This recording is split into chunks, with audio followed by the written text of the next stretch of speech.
A continuación, queremos invitar en esta ceremonia al director de la Red Académica Iberoamericana de Comunicación para que nos comente sus impresiones sobre la Bienal. Se trata de un académico de relevancia mundial que también nos acompaña en esta oportunidad, como es lógico. Profesor José Manuel de Paulos, por favor.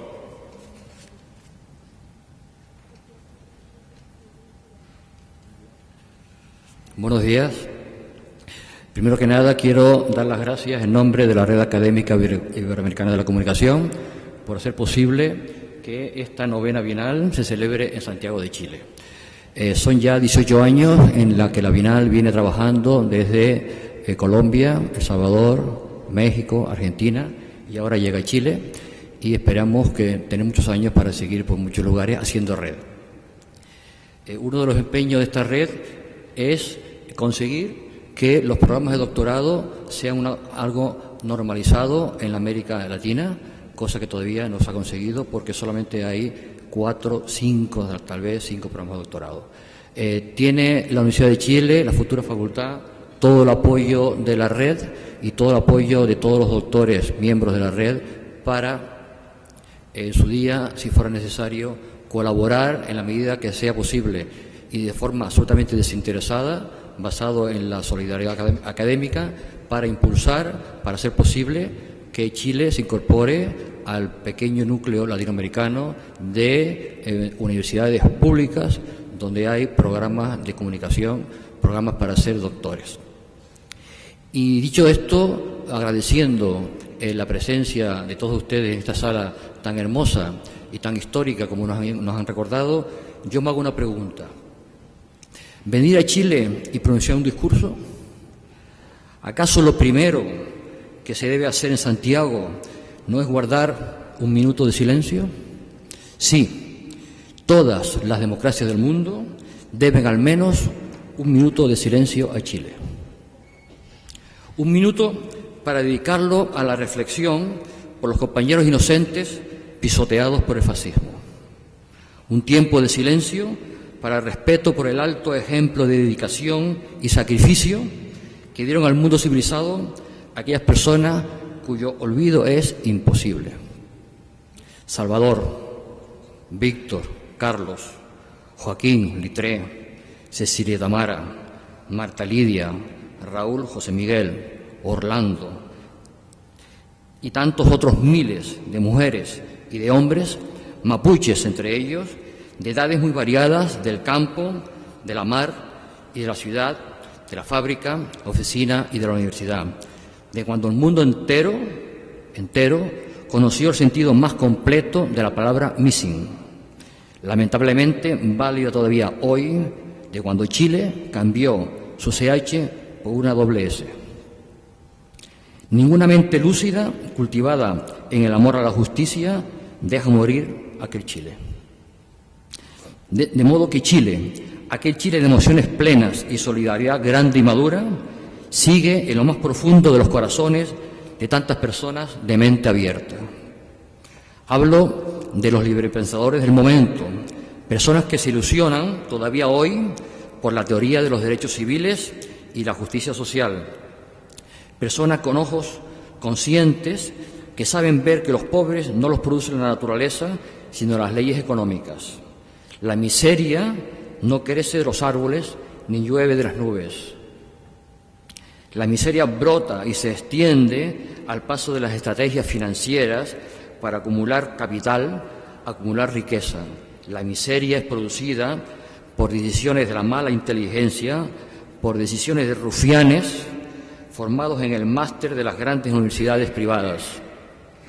Y como toda obra humana, la miseria se puede rectificar. Para ello, es preciso que haya personas inteligentes capaces de analizar con mirada crítica el modo en que a veces se usan ciertas inteligencias. Y pienso que aún hoy hay ese tipo de personas. Hablo de lo que Sartre llamó la voz universal que toma partido, donde el intelectual, consciente de su contradicción de clase, se coloca al servicio de la sociedad para contribuir a la toma de conciencia colectiva. Pero también hoy persiste una gran irresponsabilidad de muchos intelectuales ante lo que viene sucediendo en este momento en el mundo, en este momento en América Latina. Lo que viene sucediendo es una nueva forma de estar en guerra, de combatir a la gente común, de explotar la vida ajena, nuevas formas de ataque y agresión a los derechos y al estado del bienestar. Una forma de convertir en un campo de minas la biografía de muchas personas. ¿Y para qué sirve esta guerra? ¿Al servicio de qué o de quiénes opera? Para que haya unos pocos que amasen más y más un dinero que no les hace falta ni tiene procedencia legítima en ocasiones. Son los que viven en el centro del mundo donde se depositan sus desechos, que denunció Franz Kafka. Estos personajes inhumanos provocan que el mundo camine cojeando, que el mundo camine mal porque el estilo materialista y egoísta de la vida contemporánea no es inherente a la condición humana, como dejó bien escrito Tony Judd. Esa política que esquilma territorios se aplicó contra los pueblos que han podido liberarse y contra sus dirigentes políticos que han decidido gobernar para los humildes, tal y como acaba de denunciar este mismo mes de agosto el presidente Evo Morales al recordar su reciente secuestro aéreo por países europeos arrodillados ante el imperio.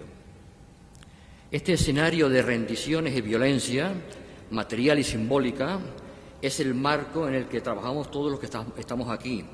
Es el marco para quienes nos dedicamos al trabajo intelectual, especialmente de quienes trabajamos en el campo de la comunicación social. Este es el escenario y está poblado de palabras. Leí ayer en La Sebastiana, la casa de Pablo Neruda en Valparaíso, que él, Neruda, se describía a sí mismo como un obrero de la palabra. Del mismo modo, nosotros, los académicos, somos obreros de los conceptos, y ante la oleada de corrupción semántica que invade el discurso de los medios, hemos de actuar. Un intelectual no es un currículum muerto sobre papel. Un intelectual es una fuerza viva con poder de transformación. O tocamos la realidad con las palabras, o ya hemos dejado este mundo, aunque estemos vivos. Les propongo, por eso, repasar algunas de las palabras que sostienen la realidad que nos envuelve hoy. Silencio, fascismo, olvido, solidaridad, miseria. Estas palabras condicionan las percepciones que acosan al periodismo de nuestros días, que escoltan en su vida diaria al profesional de la comunicación social. Son auténticas imágenes de la aterradora situación que asola al mundo. Vamos a verlas. Silencio. El silencio de palabra y de imágenes es uno de los mayores enemigos de la actual comunicación social. Fuerzas tenebrosas se empeñan en que el periodismo deje de ser sinónimo de preguntar. Y si periodismo no es preguntar, sin preguntas, ¿qué queda? Compostura, pose, propaganda, apariencia. Frente al silencio, hemos de levantar las preguntas. Solo pregunta quien quiere saber, y el comunicador ha de ser persona sedienta de dominar lo sucedido, de rastrear las pistas para atar los cabos, sedienta de desvelar, de apartar con preguntas los velos que tapan la verdad posible. Y ahí encontramos las bases más llanas del periodismo de siempre. Citaré solo 5. Primero, tratar de verificar, contrastar, confirmar. De ahí la imperiosa necesidad de buscar fuentes que den testimonio, fuentes variadas, no financiadas, fuentes plurales, expertas y críticas. Segundo, indagar en las posibles contradicciones. Tercero, ser precisos y claros, ofrecer a los fruidores de la información la historia más sencilla de entender, más fácil de aprehender por los seguidores del medio, con menos zonas oscuras que impidan la mejor comunicación, la más amable y entendible, aunque no sea siempre la más tranquilizadora. Y quinto, por tanto, y esto es clave, molestar si es preciso. Quien investiga ha de estar dispuesto siempre al riesgo de molestar. Los tímidos y asustadizos no sirven para este oficio. Hoy, aquí y allá, esas fuerzas oscuras, pero bien visibles, tratan de abortar estas bases tratan de impedir la curiosidad innata de todo comunicador. Saben muy bien que solo en la oscuridad pueden seguir medrando. Por eso, esas fuerzas oscuras fomentan la versión mediática del concepto pensamiento único, y junto al pensamiento único que les protege de ser criticados, aspiran a instalar la prensa única, la visión monolítica que les protegerá de ser descubiertos. ¿Qué es la prensa única? La de único amo, aunque de apellidos distintos, pero de único fin, la de único bando, la divorciada de la sociedad, los medios de empresa convencional al servicio de los mismos intereses, la de statu quo entre entretenimiento y evasión, a veces evasión fiscal, la que no sirve a los que leen, sino a los que dictan. Hará falta que citemos los nombres de algunas cabeceras. Lo mismo hace el New York Times que El País, el que fuera diario español de referencia, el que fuera. Si lo prefieren, diremos El Real País de Madrid, Real de realeza y de alteza, el Real Diario súbdito de España, sobre todo después de haber pasado a ser digerido financieramente por el Fondo de Inversiones Liberty de Estados Unidos.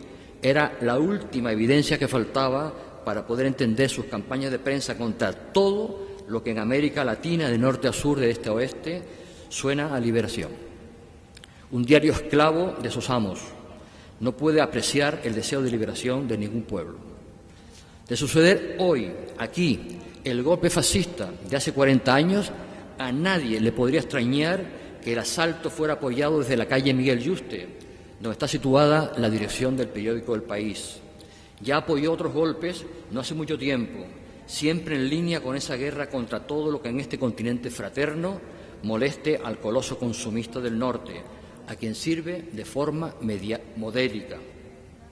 Fácil entender que su dirección teledirigida se pusiera al servicio de Eduardo Frei, de Patricio Aylwin, de Augusto Pinochet, como hace tan pocos años hicieron con el golpista Carmona. Fácil de entender, pero difícil de perdonar. Por eso es preciso romper el silencio, a riesgo de molestar. En España, en la actual España oficial y realista, decimos realista y nadie como en América Latina entiende mejor el significado colonial del término, realista. Realeza y alteza, de la que se nutren tantas multinacionales de bandera española, sí, española de bandera, pero de capital foráneo. Es una nueva forma de burlarse de la ciudadanía de la región. En la España realista de hoy, decía, llegan a ofrecer conferencias de prensa en las que se rompen todos los cánones informativos a no dar paso a las preguntas. Pero periodismo es preguntar, y después de preguntar, comunicar el resultado de las pesquisas. Sin embargo, la prensa adicta al silencio cómplice, silencio encubridor, no da paso a las cuestiones. Claro, sucede con el consentimiento de las convencionales empresas colaboradoras, siempre empresas del antiguo régimen, ahora aún moderno. Corporaciones, en ocasiones de capital foráneo, dispuestas a recibir de brazos abiertos el maná gubernativo. Conocen esa merced de dinero público tan bien implantada con el diario El País por el presidente monárquico Felipe González. Hablo, en efecto, del asesor de multinacionales, tan entusiasta él de la energía atómica, eso sí, cuando se acumula lejos de su lugar de residencia. Empresas mediáticas, decía, que siguen enviando a ese matadero del periodismo a sus obedientes redactores, siempre pendientes de un despido masivo, como viene siendo la norma en España. El colmo de tanta estulticia lo encontramos en el plasma. Las ruedas de prensa bunkerizadas, última burla a la accesibilidad. Presidente en sala cerrada y compacta, periodistas en espacio aparte y cerrado. Vínculo de unión, pantalla de plasma. Resultado, la verdad total de la escaramuza de evasión. El falso tiempo del plasma llegado. Es otra forma de búnker. ¿Será cierto, como señaló Schopenhauer, que tenemos que mirar la vida como una mentira continua?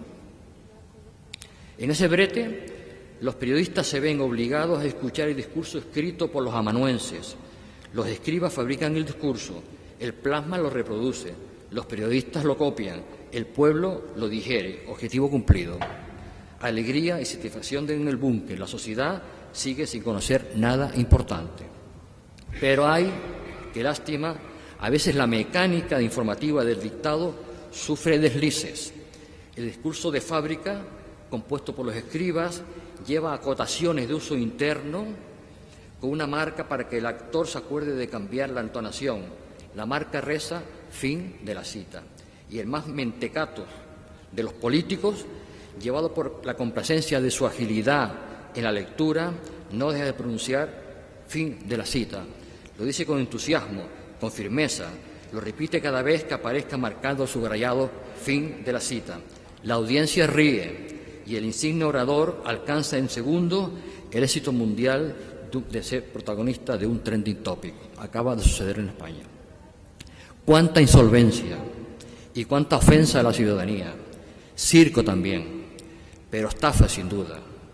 Pareciera el modelo que tomara Erasmo de Róterdam para escribir en su elogio de la estupidez aquel pasaje que dice: cuanto más cerca están de la vejez, tanto más y más tontos se vuelven. Si lo prefieren, ¿no es una nueva forma de fortalecer la marca España? En eso andan, agregando más motivos para la burla mundial. Segunda palabra. Dijimos fascismo y podríamos haber dicho neoliberalismo. La presente estafa planetaria sociopolítica a la que llaman crisis no es otra cosa que una racia contra poblaciones civiles. Se perpetra sin miramiento alguno. Nueva ofensiva contra la población más humilde, para mantener la tradición de sacar beneficio de los más débiles. Ahora, armas de ataque económico. Se suma al tradicional armamento sofisticado que siempre llegaba del norte. Ese armamento, producido en muy rentables factorías, algunas de propiedad pública. Sucede siempre en actuaciones ideadas en el mismo edificio pentagonal donde Kissinger, hace 40 años, timoteó su golpe más depurado, el mismo organismo que mantiene el campo de concentración en la misma isla caribeña donde lo engendró aquel general realista empeñado en mantener territorios coloniales en la América de habla hispana. Al menos a Weyler no le dieron el Premio Nobel de la Paz, que en ocasiones Kissinger, Obama, se ha convertido en una muestra de cinismo institucional de gran relieve, grotesca burla a la memoria del pobre Alfred Nobel. El actual campo de concentración de Guantánamo, mantenido por el presidente Obama, Premio Nobel de la Paz, no lo olvidemos, proviene del prototipo ideado por Mariano Weyler en la Cuba colonial. El general realista originó un modelo de reconcentración de la población rural que después fue depurado en África del Sur por las tropas inglesas para encerrar a los Boer, aquellos granjeros de procedencia europea continental, en guerra contra los ocupantes británicos. Este modelo se utilizó en la Alemania nazi como centro de exterminio. Allí lo sufrieron los antecesores de quienes hoy lo han llevado modificado, eso sí, a la Franja de Gaza, convirtiendo a Palestina en un gueto. La historia hace un bucle hiriente sobre sí misma. El fotógrafo español Gervasio Sánchez, periodista universitario, ha documentado, como hizo Goya, los desastres de la guerra actual. Gervasio ha visto y ha desvelado restos de armas made in Spain en rincones indiscretos y se ha dolido por tan ácida realidad, cantando algunas verdades como buen periodista universitario desprendido del plasma y de la cantinera del fin de la cita. Es verdad, ha dicho, que las armas que circulan por los campos de batalla suelen fabricarse en países desarrollados como el nuestro, que fue un gran exportador de minas en el pasado y que hoy dedica muy poco esfuerzo a la ayuda a las víctimas de la mina y al desminado. Es verdad que todos los gobiernos españoles, desde el inicio de la transición, encabezados por los presidentes Adolfo Suárez, Leopoldo Cao Sotelo, Felipe González, José María Aznar y José Luis Rodríguez Zapatero, permitieron y permiten las ventas de armas españolas a países con conflictos internos o guerras abiertas. ¿Qué decir? Y esto ahora es un añadido mío, del gobierno actual, cuyo ministro de Defensa proviene del lobby del comercio de las armas. Seguimos con otra verdad de Gervasio Sánchez. Es verdad que en la anterior legislatura, he dicho esto en 2008, se ha duplicado la venta de armas españolas al mismo tiempo que el presidente incidía en su mensaje contra la guerra y que hoy fabricamos 4 tipos distintos de bombas de racimo cuyo comportamiento en el terreno es similar al de las minas antipersonas. Es verdad que me siento escandalizado cada vez que me topo con armas españolas en los olvidados campos de batalla del tercer mundo y que me avergüenzo de mis representantes políticos. Esa vergüenza por esos políticos profesionalizados, acostumbrados al pesebre del bipartidismo, representantes del lobby de las empresas armamentísticas o al lobby de las empresas bioenergéticas, esa vergüenza, digo, nos ahoga a muchas personas, que no somos realistas en sentido borbónico, evidentemente.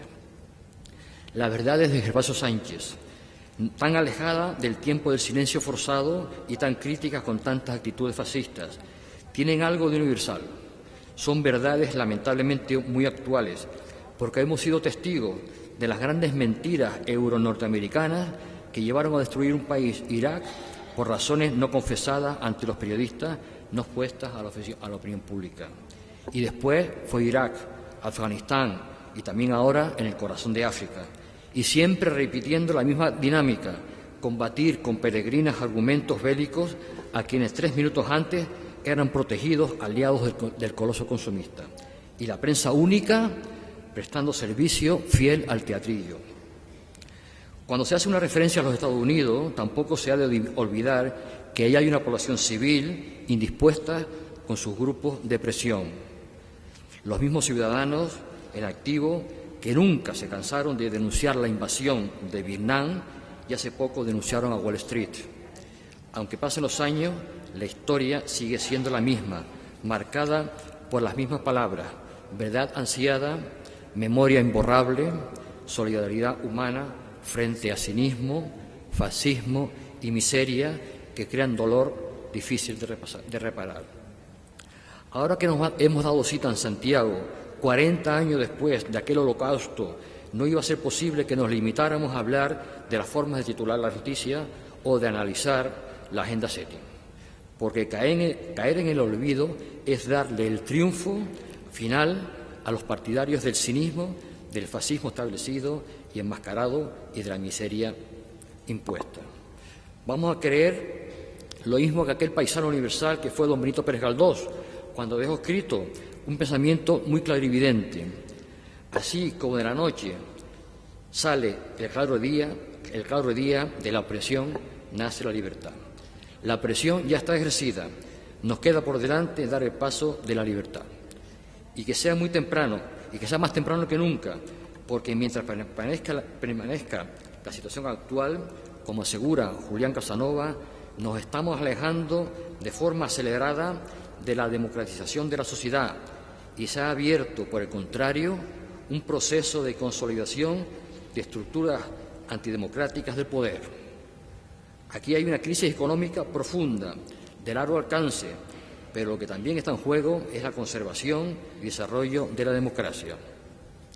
Demos los pasos debidos, pues, para el retorno de la democracia sin necesidad de apellido alguno, democracia a secas, porque solo en ella la universidad pública podrá ejercer la función social para la que fue ideada. La educación de la juventud retornará a sus fueros y la mejor defensa de la sociedad quedará garantizada por la fuerza natural del pensamiento y la razón. La razón, importante palabra.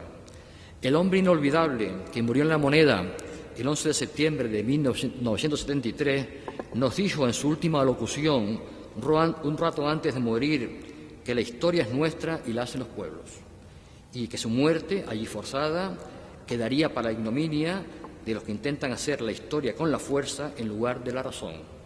No hay mejor defensa que la más intensa educación en plena igualdad de oportunidades y fomento de la cultura.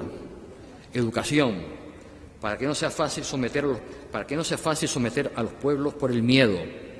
Cultura, para que la sociedad deje de estar esclerotizada y sus clases sociales tan delimitadas por los intereses del capital. Investigación, para convertir la memoria en una fuente de futuro y la creatividad en una herramienta de convivencia económica, técnica, política, y la universidad libre y universal, valiente y transformadora. Que así sea y que lo veamos todas nosotras, las personas aquí reunidas. Muchas gracias.